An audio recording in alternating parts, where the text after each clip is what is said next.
welcome to another episode of Cooking with Sturf. Today we're going to make an egg omelette, and I know it's the evening times, as you can probably tell from the lights on, but breakfast is my favorite meal of the day. I sometimes skip it because I do intermittent fasting, but it's still my favorite meal. So I'm going to have it at dinner time today because I did a bit of intermittent fasting. Then I had a pretty hard workout, although before my workout I did have Greek yogurt, had a bit of fruit, and I had a bit of eggs and chicken sausage earlier. And it was so good I wanted another one. So we're going to make it a little bit different this time and do a egg omelette. Alright, second part of the hog omelet or egg omelet. I call it the hog omelet because I enjoy putting bacon in my omelets. So I had actually pre-cooked this bacon here in the pan. I left the bacon grease in there, and then I just poured on my scrambled eggs on top of it. So what we have here is we have a Village Market bacon, we have Costco chicken sausage, and they roped me into that because it was so tasty I couldn't pass it up, and it was a great deal. And then I have Co-op organically grown, like local neighborhood grown tomatoes, and they're absolutely amazing. I eat them like candy. So we're gonna let this egg cook.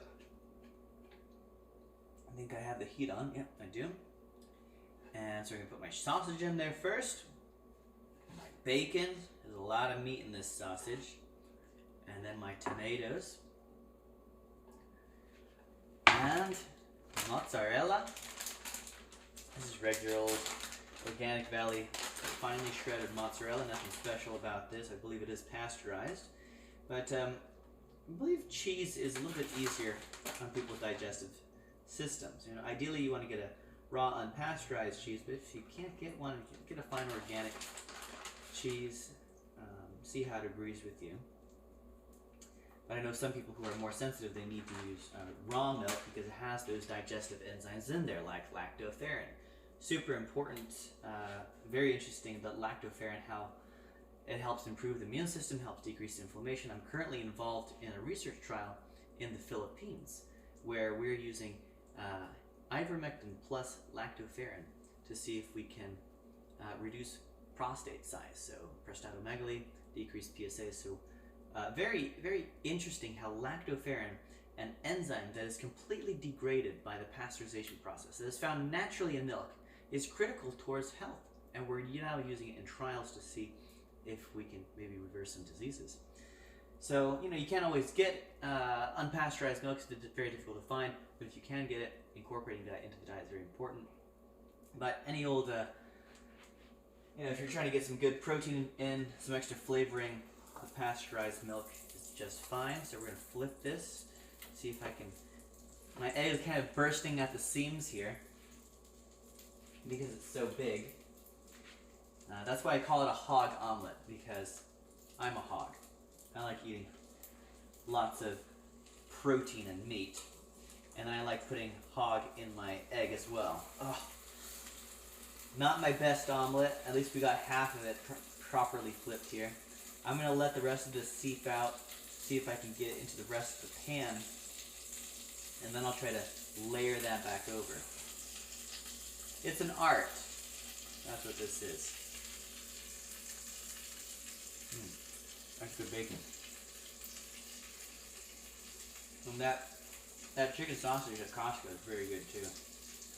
Pretty good ingredients. No seed oils in there. Looks fine. And I'm not super concerned about nitrites in bacon either.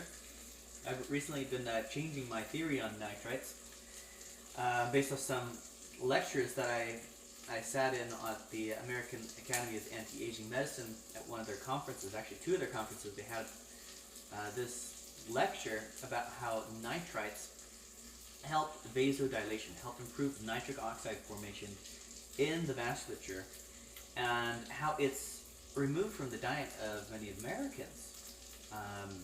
And I was thinking, well, there is nitrites in bacon, so maybe that's a decent option for myself.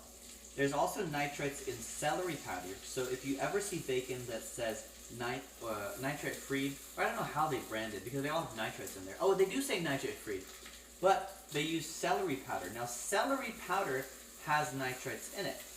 And so you'll get a lot of greenwashing on the packaging that says nitrate free, when in reality celery does have nitrites. And, you know, I was of the belief that nitrates were not good for human consumption until I researched this a little bit more and listened to this guy's lecture. This physician, I forget his name, he does a lot of research on this. And nitrates may be very good, actually, for patients suffering with nitric oxide disorders, which really, that's a whole entity in its own and covers a whole host of disease processes: Alzheimer's, high blood pressure, even skin health. Nitric oxide is critical. So here we go, the hog omelet, beautiful, and I'm gonna eat this. I think I'm gonna eat it all. Thanks for joining me. I'll see you next time.